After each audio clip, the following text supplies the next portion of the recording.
Zijn naam is Puta Salis, die ook wil ik het je. Broer Salis, hallo! Broer Salis, ik val zomaar met die dieren in die huis. Het jy alweer van die kerk se nagmaalwyn gesteel? Ai, hoor maar. Hallo! Pasta, hallo! Ik kan niet van pasta horen. Is iets fout met die phone? Nee, broer Salis, jy kan my goed hoor. Moenie maak so daar iets fout is met die phone nie.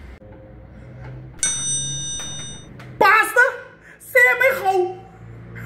Wat zo'n pasta zijn kar? Laat er niet aan.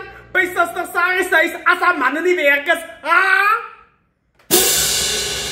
Ja, dis nogal waar wat broer Salis sê. Daar is iets fout met die phone.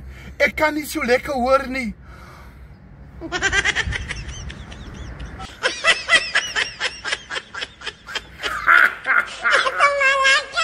Ja,